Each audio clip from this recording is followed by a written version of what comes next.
When a poor waitress, terrified and shaking, whispered to a Hell's Angel biker, "He won't stop following me," no one expected what happened next.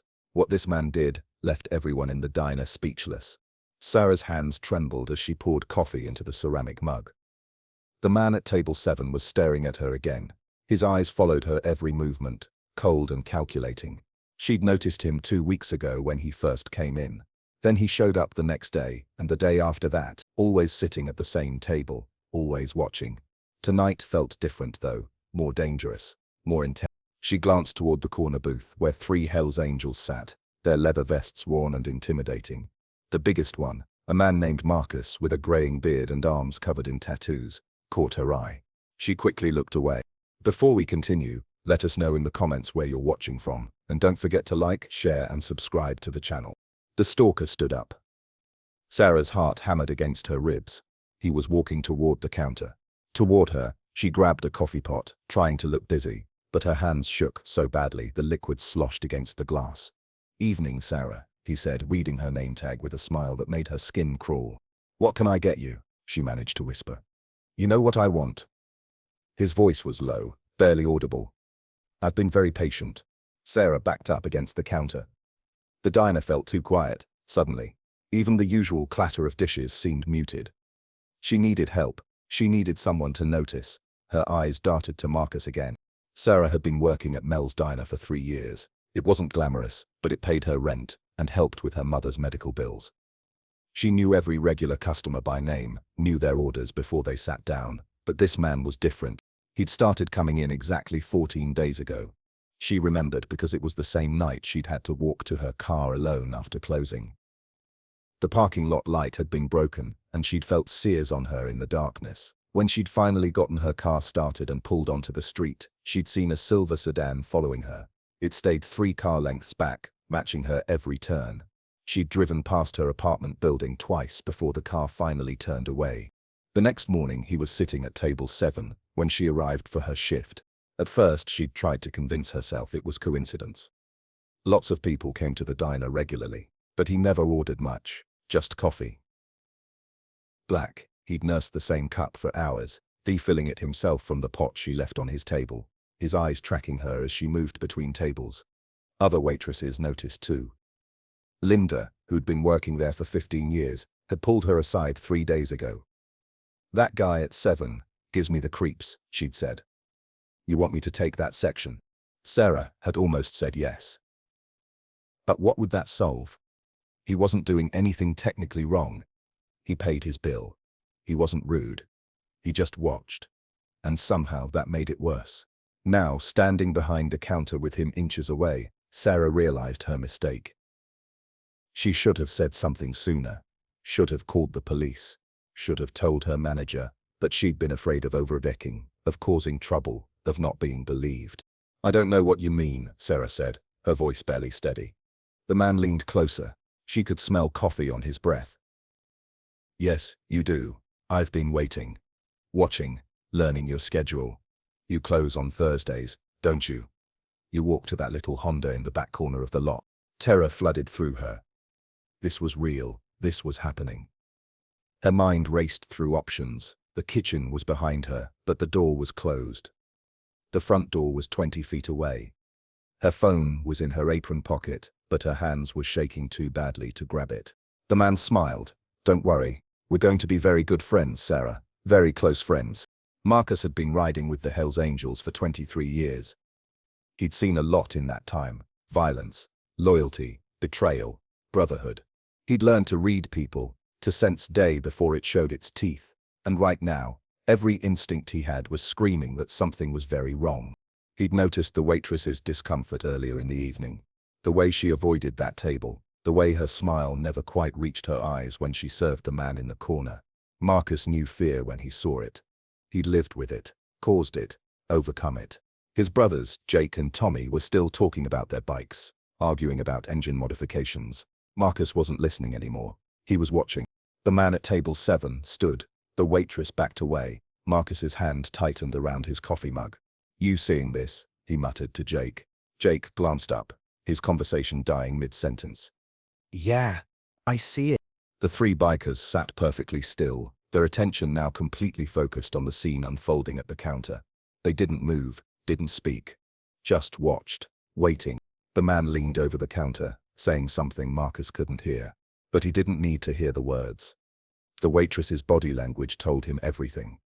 She was terrified. Trapped. Marcus started to stand, but then something unexpected happened. The waitress moved. She grabbed a coffee pot and walked straight toward the Hells Angels booth. Her hands were shaking so badly the coffee sloshed over the rim, but her eyes were determined, desperate. "Refill?" she asked, her voice high and tight. "Sure thing," Marcus said, watching her carefully. She leaned down to pour, and that's when she whispered it. So quiet he almost missed it. "He's following me. He won't leave me alone. Please. I'm scared." The words hit Marcus like a physical blow. He looked past her to the man at the counter, who was now watching them with narrowed eyes. Suspicious. Possessive. Marcus had a daughter. She was 24 now, living 2 states away.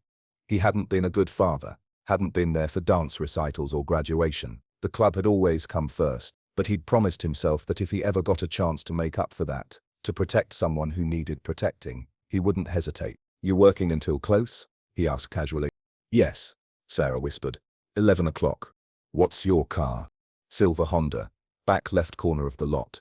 The man at the counter was walking back toward them now.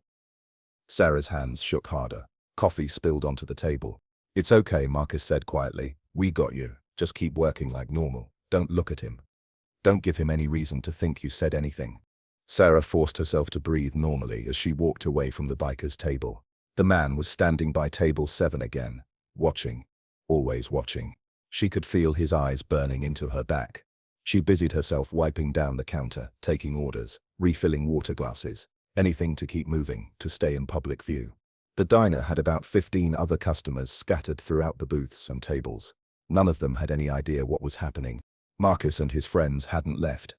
That was something. They were still sitting in their booth, but their demeanor had changed. They weren't laughing anymore. They sat with a stillness that felt dangerous, like coiled springs waiting to release. Sarah glanced at the clock. 9:45. An hour and 15 minutes until closing. Her manager had already left for the night. It was just her, Linda, and Carlos the cook. Linda was 62 with bad knees. Carlos was barely 20 and weighed maybe 130 pounds. If something happened, they couldn't help her. The man ordered another coffee. She delivered it without speaking, without making eye contact. Her apron pocket held her phone. But who would she call? The police? And tell them what? That a customer was making her uncomfortable. That he watched her. They'd need more than that. They'd need proof of a crime. But he'd told her he knew her schedule. He knew her car. He'd been following her. That had to be illegal. Didn't it? "Sarah." Linda's voice made her jump. "You okay, honey? You look pale." "I'm fine," Sarah lied. "Just tired." Linda didn't look convinced, but she didn't push. She just squeezed Sarah's shoulder and went back to her section. 10 o'clock came. Then 10:30. Customers started filtering out. The diner grew quieter. Sarah watched each person leave with growing dread. The man at table 7 remained. So did the Hells Angels. At 10:45 there were only 5 people left in the diner. Sarah, Linda, Carlos, the stalker, and the 3 bikers. The fluorescent lights seemed too bright suddenly. Every sound too loud. Marcus stood up. Sarah's heart leaped. Were they leaving? Had she been wrong to trust them? But instead of heading for the door, Marcus walked to the counter. Jake and Tommy followed, forming a wall of leather and muscle. "We're gonna need to settle up," Marcus said loud enough for everyone to hear. Then, quieter, just for her, "Here's what's going to happen." Marcus laid out the plan in quick, efficient whispers. Sarah listened, her heart pounding, half terrified and half grateful that someone was finally helping her. The plan was simple but risky. The bikers would leave first. They'd go to their motorcycles in the parking lot, but wouldn't start the engines right away. They'd wait. Sarah would close the diner as normal, doing all her usual duties. If the man left before closing, Marcus would follow him. Make sure he actually went away. If the man stayed until Sarah left, then they'd make sure she got to her car safely. "What if he tries something?" Sarah whispered. Marcus's eyes hardened. "Then we handle it." Sarah wanted to ask what handle it meant, but she wasn't sure she wanted the answer. These were Hell's Angels. She knew their reputation. Violence wasn't foreign to them. But right now, she needed them. She needed someone willing to stand between her and the man who'd turned her life into a nightmare of constant fear. The bikers paid their bill, leaving a $100 tip on a $30 check. Then they walked out, their boots heavy on the linoleum floor. The man at table 7 watched them go, his expression unreadable. 11 o'clock hit. Linda left through the back, calling out good night. Carlos finished cleaning the kitchen and took off through the rear exit. Sarah was alone with her stalker. She started her closing routine with mechanical precision. Wiping tables, refilling sugar dispensers, counting the register. The man stayed seated, watching. He didn't pretend anymore, didn't look at his phone or out the window. Just watched her with that same cold, calculating stare. "We're closed," Sarah finally said, proud that her voice didn't shake. "I know." He stood slowly. "I thought I'd walk you to your car. It's dark out there. A woman alone isn't safe." The irony of his words made her feel sick. "I'm fine. Please leave." "I don't think you understand." He took a step toward her. "I've been very patient, Sarah. Very respectful. But my patience has limits." Sarah backed toward the door, her hand sliding into her apron pocket for her phone. But before she could pull it out, the man lunged forward, faster than she expected. His hand closed around her wrist, tight enough to hurt. "Let go." She tried to pull away, but his grip was iron. "We're going to walk outside together," he said, his voice calm despite the violence of his action. "And you're going to get in your car and follow me. We're going to go somewhere private where we can talk properly." "No," Sarah screamed, loud enough to shatter the silence. The front door exploded inward. Marcus hit the door at full speed, Jake and Tommy right behind him. They'd heard Sarah's scream from the parking lot, and years of brotherhood had synchronized their response. No discussion needed. No hesitation. The man still had Sarah's wrist. That was his first mistake. His second was not letting go immediately when 3 bikers charged through the door. "Step back," Marcus said, his voice deadly calm. The man's eyes widened, but he didn't release Sarah. "This is none of your business. This is between me and her." Wrong answer. Jake moved left. Tommy moved right. They flanked him like wolves circling prey. "I said let her go." Marcus took another step forward. "Or what?" The man's bravado was crumbling, but he clung to it, desperately. "You going to beat me up? That'll get you arrested. I haven't done anything wrong." "You grabbed her," Tommy said flatly. "We all saw it. That's assault." Sarah twisted her wrist, trying to break free, and the man's grip tightened. She gasped in pain. That was all Marcus needed. He moved with surprising speed for a man his size. One moment he was 3 feet away, the next his hand had locked around the man's forearm, his thumb pressing into a pressure point that made the stower's entire arm go numb. The grip on Sarah released instantly. Sarah stumbled backward, clutching her wrist. Jake caught her gently, steadying her. "You okay?" he asked. She nodded, unable to speak. Marcus hadn't let go of the man's arm. He applied just enough pressure to make the point clear. "Here's what's going to happen. You're going to walk out that door, get in your car, and drive away. You're never coming back to this diner. You're never going to follow this woman again. You're never going to call her, text her, or even think about her. Are we clear?" "You can't tell me what to do," the man spat, but fear had crept into his voice. Marcus leaned in close. "I'm going to tell you something. My name is Marcus Chen. I've been a Hell's Angel for 23 years. I've done things that would give you nightmares. But you know what? Even I have lines I won't cross. And men who hurt women, who stalk them, who terrify them, those men are the lowest form of life." He released the pressure slightly, letting blood flow back into the man's arm. "Now, you could ignore me. You could keep coming around, but if you do, I won't be calling the cops. I'll be calling my brothers. All of them. And we'll make sure you understand the message properly. Do you want that?" The man was shaking now. All his predatory confidence had evaporated. He was just a coward facing consequences for the first time. "No," he whispered. "Smart man." Marcus released him completely and stepped back. "Now get out." The stalker didn't need to be told twice. He bolted for the door, nearly tripping over his own feet in his hurry to escape. After the man fled, silence filled the diner. Sarah stood frozen, her wrist still throbbing, her mind trying to process what had just happened. These 3 strangers had saved her. Actually saved her. "You should sit down," Jake said gently, guiding her to a booth. "You're shaking pretty bad." Sarah collapsed onto the vinyl seat, her legs suddenly unable to support her weight. The adrenaline was draining away, leaving her exhausted and overwhelmed. Tommy locked the diner's front door, flipping the sign to close. Marcus sat across from her, his intimidating presence somehow comforting now. "You need to call the police," he said. "File a report. Get this documented." "They won't do anything," Sarah said bitterly. "I've thought about calling them before, but he never actually did anything. He just watched, just made me uncomfortable." "He assaulted you tonight," Marcus pointed out. "That's a crime, and with 3 witnesses, they'll have to take it seriously." Sarah looked at her wrist. It was already starting to bruise. She'd have evidence. Proof. For the first time in 2 weeks, hope flickered in her chest. "Why did you help me?" she asked. "You don't know me." Marcus was quiet for a moment. When he spoke, his voice was softer than before. "I have a daughter, about your age. I wasn't there for her growing up. The club always came first. My priorities were messed up." He paused, seeming to struggle with the words. "A few years back, something happened to her. A guy at her college wouldn't leave her alone. Followed her, made her life hell. She was too scared to tell anyone until it was almost too late." Sarah's throat tightened. "What happened?"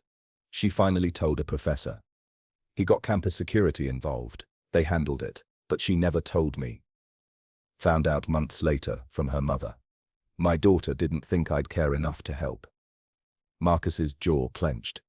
That about broke me, knowing my kid was in trouble and didn't think she could turn to her own father. Jake leaned against the booth. "We all got people we failed, family we let down. Can't change the past, but we can try to do better when chances show up." Tommy nodded. "Saw you were in trouble, had to step in. Simple as that." Sarah felt tears building behind her eyes. These men, these supposedly dangerous bikers with their leather and tattoos, had been more heroic than anyone in her life. "Thank you," she whispered. "I don't know what would have happened if you hadn't been here." "Don't think about that," Marcus said. "Let's focus on what happens now." They called the police. 2 officers arrived, 20 minutes later, and Sarah told them everything. About the stalking, the following, tonight's assault. The officers took photos of her wrist, took statements from all 4 for them. They said they'd look for the man, get his information from his credit card receipts if he'd used one. It was nearly 2 in the morning by the time the police finished. Sarah sat in the empty diner, exhausted but somehow lighter than she'd felt in weeks. The fear that had been her constant companion was gone, or at least diminished. She knew it might come back, knew the man might not give up so easily. But she also knew she wasn't alone anymore. Marcus had stayed the entire time. Jake and Tommy had left after giving their statements, but Marcus remained, as if standing guard. When the police finally left, he walked Sarah to her car. The parking lot was dark and empty. 2 weeks ago, this walk would have terrified her, but with Marcus beside her, she felt safe. "You going to be okay?" he asked as she unlocked her Honda. "I think so," Sarah said. "My mom's place is about 20 minutes from here. I'm staying there tonight. I don't want to be alone." "Smart." Marcus pulled a card from his wallet and handed it to her. It just had a phone number on it, nothing else. "You have any problems, any at all, you call that number. Day or night. Me or one of my brothers will answer." Sarah looked at the card, then at Marcus. This man who society would label dangerous, criminal, someone to avoid. But he'd been the one to help when she needed it most. "I don't know how to thank you," she said. "Don't need thanks. Just promise me something." Marcus's expression was serious. "If you ever see someone else in trouble, someone scared and alone, you help them. That's how we make the world a little less terrible. One person at a time." Sarah nodded, clutching the card. "I promise." "Good." Marcus stepped back. "I'll follow you to make sure you get to your mom's okay. Don't worry, I'll keep my distance. Just want to make sure you're safe." True to his word, Marcus followed her Honda on his motorcycle, staying far enough back that she could barely see his headlight. But knowing he was there, watching over her, made all the difference. When she pulled into her mother's driveway and waved, he flashed his headlight twice and rode away into the night. Inside, Sarah's mother took one look at her daughter's face and pulled her into a tight hug. What happened? Sarah told her everything. About the stalking, the fear, the Hell's Angels who'd saved her. Her mother listened, horrified, and grateful in equal measure. "Thank God they were there," her mother whispered. Sarah thought about Marcus, about his daughter, about all the people who walked around carrying guilt and regret. She thought about how one moment of courage could change everything. How helping a stranger could give meaning to past failures. The next morning, Sarah called her manager and explained everything. He was apologetic, promised better security, said she could take time off if needed. But Sarah surprised herself by saying she'd be back to work the next day. She wouldn't let fear control her life anymore. The man never came back. The police found him, issued a restraining order, and charged him with assault. Sarah learned he had a history of similar behavior with other women. Her report helped build a case that eventually led to his arrest on multiple charges. Marcus checked in periodically, just a quick text to make sure she was okay. Sarah always replied, grateful for his concern. 6 months later, she was walking to her car after a shift when she saw a young woman being harassed by a drunk customer in the parking lot. Sarah didn't hesitate. She walked over, stood between them, and told the man to leave. The woman looked at her with the same desperate gratitude Sarah had felt that night in the diner. And Sarah understood then what Marcus had meant. This was how you healed from trauma, by refusing to be a victim, by helping others when you had the chance, by being the person you needed when you were at your lowest. She still had Marcus's card in her wallet, a reminder that heroes come in unexpected forms, that courage means standing up even when you're scared, and that sometimes the most dangerous-looking people have the biggest bursts. The diner had returned to normal. New regular customers filled the booths. Life moved forward. But Sarah would never forget that night, when a helpless waitress whispered to a Hell's Angel, and he did exactly what needed to be done. No questions, no hesitation, just help when it mattered most. That's what real strength looked like. 3 months after that night, Sarah was wiping down tables during the evening shift when the door chimed. She looked up automatically, her server's smile ready, and froze. Marcus walked in, but he wasn't alone. A young woman was with him, maybe 25, with the same dark eyes and strong jawline. She had to be his daughter. Sarah's hand tightened on the dishcloth as Marcus spotted her. He nodded, a slight smile crossing his weathered face, and guided the young woman to a booth. Sarah took a breath, grabbed 2 menus, and walked over. "Hey," Marcus said simply. "This is my daughter, Lily. We were passing through, thought we'd stop in." Lily extended her hand, her grip firm and warm. "Dad's told me about you." "About what happened?" Sarah shook her hand, unsure what to say. "He saved my life that night. He told me." Lily glanced at her father, something complex passing between them. "He also told me why. About what happened to me in college." Marcus shifted uncomfortably in his seat. Sarah noticed his hands, usually so steady, were fidgeting with a napkin. This man who'd faced down her stalker without flinching, looked nervous sitting across from his own daughter. "I didn't know he knew," Lily continued. "I never told him. Thought he wouldn't care, honestly. We weren't exactly close." She paused, her voice catching slightly. "But after he helped you, he called me. First time in 2 years. We talked for 4 hours that night." Sarah felt emotion welling up in her throat. She pulled out her order pad, needing something to do with her hands. "What can I get you both?" They ordered coffee and pie, simple enough. As Sarah walked away to put in the order, she heard them talking, their voices low but animated. When she returned with their drinks, Lily was laughing at something Marcus had said. The tension between them had softened. "You know," Lily said to Sarah as she set down the coffee, "my dad told me what you promised him, about helping others when you see them in trouble." Sarah nodded, remembering that night in the parking lot. "I meant it." "Good." Lily pulled out her phone and showed Sarah a photo. "This is Rachel. She works at the grocery store near my apartment. About a month ago I noticed a guy following her to her car. Same guy, 3 nights in a row. I remembered what my dad told me happened to you, and I couldn't just walk away." "What did you do?" Sarah asked, sliding into the booth beside Marcus. "Called the police first. Stayed with her until they showed up. Turned out the guy had been sending her threatening messages online. She was terrified but didn't know what to do." Lily's eyes shone with pride. "Because of the report, they arrested him. She's safe now."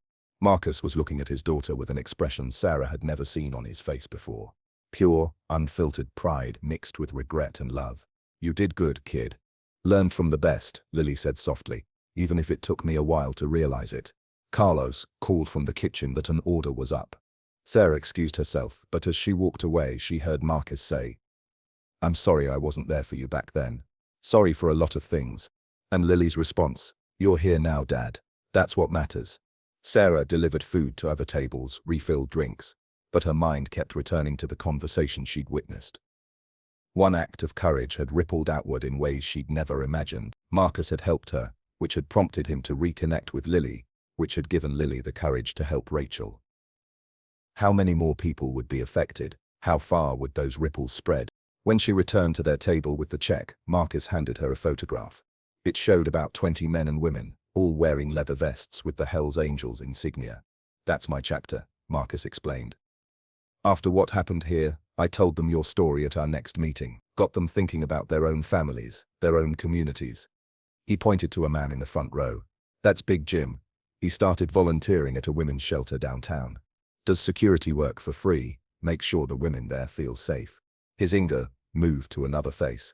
"That's Razor. He's been teaching self-defense classes to college students every Saturday morning." Sarah stared at the photograph, overwhelmed. "Because of me. Because you had the courage to ask for help," Marcus corrected. "A lot of people suffer in silence. They're too scared or too proud to reach out. You did what needed doing, and it changed things. Changed me." Lily nodded. "Dad's different now, more present. He called me last week just to talk. No reason, no emergency, just wanted to hear my voice." "Still trying to make up for lost time," Marcus admitted. "But I'm trying. That's more than I was doing before." Sarah felt tears threatening again. She'd spent so long thinking of herself as a victim, as someone powerless and afraid. But she'd sparked something that night, something important. "There's something else," Marcus said, pulling an envelope from his jacket. "The club took up a collection. We know your mom's been sick. Know you've been struggling with her medical bills." He pushed the envelope across the table. "It's not charity, it's respect. You stood up when it mattered. Let us stand up for you." Sarah opened the envelope and gasped. There had to be several $1,000s inside. "I can't accept this." "You can and you will," Marcus said firmly. "My brothers wanted to help. Some of them have daughters, sisters, mothers who've been through similar situations. This is them saying thank you for giving us a chance to be better men." Sarah looked at the money, at Marcus, at Lily. She thought about her mother lying in a hospital bed, about the bills piling up, about the stress that had been crushing her for months. Pride told her to refuse, but wisdom told her to accept the gift for what it was, a gesture of solidarity, of brotherhood extending beyond the club to include her.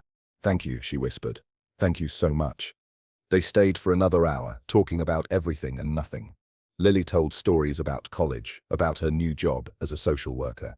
Marcus talked about his years with the club, the good and the bad. Sarah shared her dreams of maybe going back to school someday, of becoming a nurse like she'd always wanted. When they finally stood to leave, Lily hugged Sarah tightly. "You changed my dad's life," she whispered. "Gave me my father back. I'll never forget that." Marcus shook Sarah's hand, his grip strong and sure. "You ever need anything, you still have my number. That doesn't expire." Sarah watched them leave together, Marcus's hand on his daughter's shoulder, both of them laughing about something. The door chimed shut behind them, and the diner returned to its normal rhythm. But nothing felt normal anymore. Everything felt possible. That night, Sarah drove to the hospital to visit her mother. She brought the envelope with her, and when she showed her mother the money, they both cried. The bills would be paid. The pressure would ease. They could breathe again. "Who are these people?" her mother asked. "Angels," Sarah said simply. "They're angels." The next morning, Sarah enrolled in online nursing classes. She'd work her shifts at the diner and study in between. It would be hard, but she'd survived hard things before.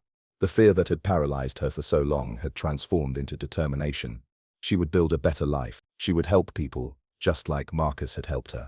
6 months later, Sarah received a text from an unknown number.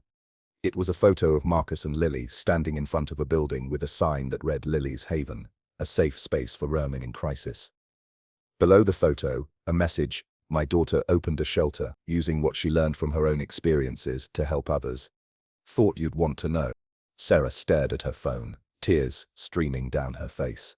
One moment, one desperate whisper in a diner, had led to all of this. A father and daughter reunited. A shelter created. Countless women who would now have a safe place to turn when they needed help. She typed back, "I'm so proud. Tell her congratulations."